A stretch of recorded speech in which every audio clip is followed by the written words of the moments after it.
হযরত নূহ আলাইহিস সালামের কওমের লোকেরা হযরত নূহ আলাইহিস সালামকে সকাল থেকে নির্যাতন নিপীড়ন করা শুরু করতেন, সন্ধ্যা পর্যন্ত তাকে আঘাত আর প্রহার করতেন।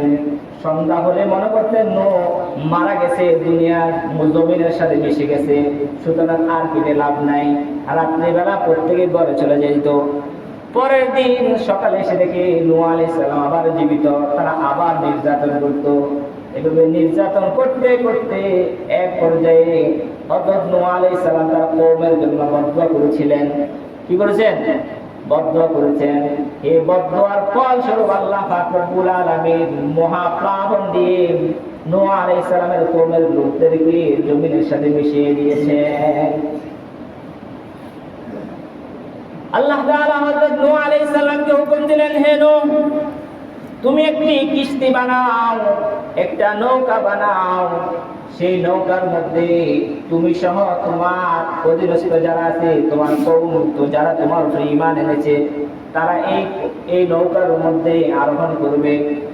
আর বাকি সবগুলোকে আল্লাহ পাক রব্বুল আলামিন সমূলে ধ্বংস করে দিবেন বলে আল্লাহ তাআলা হযরত নূহ আলাইহিস সালামকে জানিয়ে দিলেন। হযরত নূহ আলাইহিস সালাম আল্লাহর হুকুমে কিস্তি বানানো শুরু করলেন, নৌকা বানানো শুরু করলেন। পাহাড়ের উপরে নৌকার কি কোনো প্রয়োজন আছে? কি বলেন? হ্যাঁ, আমাদের একটি ক্যাম্পের টিলার উপরে পুলিশেরা যদি একটা নৌকা বানায়, আমরা যে এদেরকে পাগল বলবো না? হ্যাঁ, এখানে ওই খালার পাশে আমাদের কোম্পানির সব যদি বানায় তাও একটু সারা যায়। যদি বন্যা টন্যা আসে, যদি বাসা দিতে পানি ঢোকে, তাও একটা সারা যাবে। যদি এখানে আমাদের বাড়িতে বা পুলিশ ক্যাম্পে যদি একটা নৌকা বানায়, আমাদেরকে সবাই আপনারা পাগল বলবেন না? নূহ আলাইহিস সালামের জামানার মধ্যে নূহ আলাইহিস সালাম পাহাড়ের উপরে নৌকা বানাইতেছে। নূহ আলাইহিস সালামের কওমের বিপক্ষের লোক যারা আছে, বড় বড় লিডাররা, তারা হাই উতাস করতেছে, দীক্ষার জানাইতেছে, হাসি ঠাট্টা করতেছে। এ নূহ পাগল হয়ে গেছে, পাগল পাগল, এই পাহাড়ের উপর বলে নৌকা চালাবে বলে। হযরত নূহ আলাইহিস সালাম তাদেরকে বললেন, তোমরা আমাদেরকে উপহাস করতেছো, তোমরা যদি আমাদেরকে উপহাস করো, তাহলে আমরাও তোমাদেরকে নিয়ে উপহাস করব। কি করলেন? তোমরা যদি আমাদেরকে নিয়ে উপহাস করো, ঠাট্টা করো, বিদ্রুপ করো, তাহলে আমরাও তোমাদেরকে নিয়ে ঠাট্টা করব, উপহাস করব। এরা বুঝে নাই। নূহ এমনি বলছি আর কি, বুঝে নাই। যখন নূহ আলাইহিস সালামের কিস্তি নির্মাণ বানানো কাজ কমপ্লিট হয়ে গেছে, আল্লাহ পাক রব্বুল আলামিন জমিনকে হুকুম করে দিলেন। জমিন পেটে গেছে, জমিন থেকে বক বক করে পানি বাইর হইতে শুরু করলো। আসমান থেকে মুষলধারে বৃষ্টি হওয়া শুরু করলো। জমিনের পানি, আসমানের পানি মুহূর্তের মধ্যে মহাপ্লাবনে পরিণত হয়ে গেছে, পাহাড় পর্যন্ত ডুবে গেছে। হযরত নূহ আলাইহিস সালাম তার উপরে ঈমান যারা এনেছেন তাদেরকে এবং প্রত্যেক পানি থেকে 2টি করে পানি এই নৌকার মধ্যে আরোহণ করেছেন। নৌকাটা ছিল 3 তলা বিশিষ্ট। কয় তলা? 3 তলা বিশিষ্ট।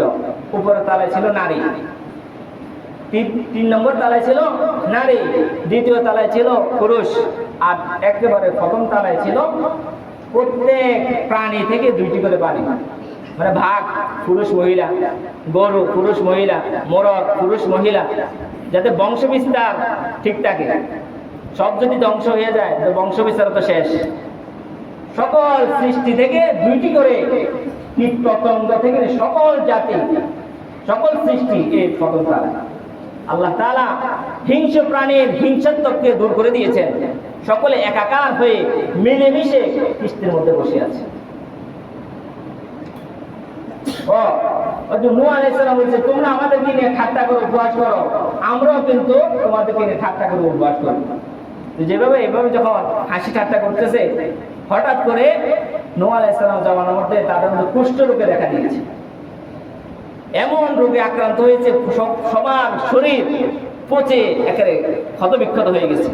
কত ডাক্তার, কবিরাজ, হেনতেন হাকিম দেখাইতে শুরু করলো, কোনোভাবে কুষ্ঠরোগ ভালো হচ্ছে না। যত ডাক্তার দেখায় তত তাদের রোগ বাড়ে। এবার সবাই কি করলো, হাসি ঠাট্টা করতে করতে গিয়ে ওই নূহ আলাইহিস সালামের কিস্তির মধ্যে পায়খানা করতে শুরু করেছে। কি করতেছে? পায়খানা করতেছে, ঠাট্টা করে, বিদ্রুপ করে। পায়খানা করতে করতে তিনতলা বিশিষ্ট নৌকা একেবারে টলমল হয়ে গেছে পায়খানায় গুয়ে।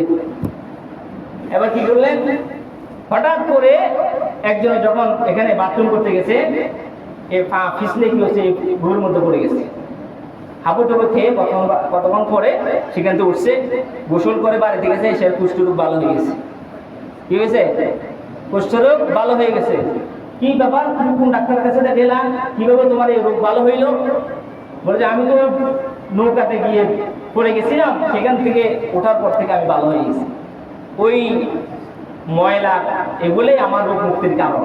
এবার তো সবাই পাগল হয়ে গেছে, বালতি লোডা যা কিছু আছে, থালা বাসন সবগুলো নিয়ে লাইন ধরছে ওই কোথায়, ওই নৌকার মধ্যে। তাদেরকে দিয়ে আল্লাহ তাআলা পরিষ্কার করে দিছে। সকলে বালতি বড় বড় কোথায় আনতেছে, বাড়িতে আনতেছে, সেগুলা খাইতেছে, সেগুলা দিয়ে গোসল করতেছে, গায়ে মারতেছে, মলম মারতেছে। কোনগুলা? নূহ আলাইহিস সালাম কিস্তির সেই পায়খানা। এবার সবাই বালতি করে আনতে আনতে সব নৌকা সব খালি, মানুষ কিন্তু এখনো বাকি আছে, কুষ্ঠরোগ ভালো হয় নাই যে। তারপরে এবার কি করলে, পানি দিয়ে ধুইতেছে, পানি দিয়ে ধুইলে ওই ধোয়া পানি দিয়েও যদি কেউ গোসল করে সেও ভালো হয়ে যেতেছে। একবার নয়, দুইবার নয়, তিনবার চারবার এই নৌকা ধুয়ে ফেলছে, ধুয়ে ধুয়ে সেটা খাইতেছে, আর কি করতেছে, সারা গোসল করতেছে, আর সবাই ভালো হয়ে যেতেছে। মুসা আলাইহিস সালাম বলতেছেন, ওই নূহ আলাইহিস সালাম বলতেছেন, তোমরা আমাকে নিয়ে ঠাট্টা করছিলা,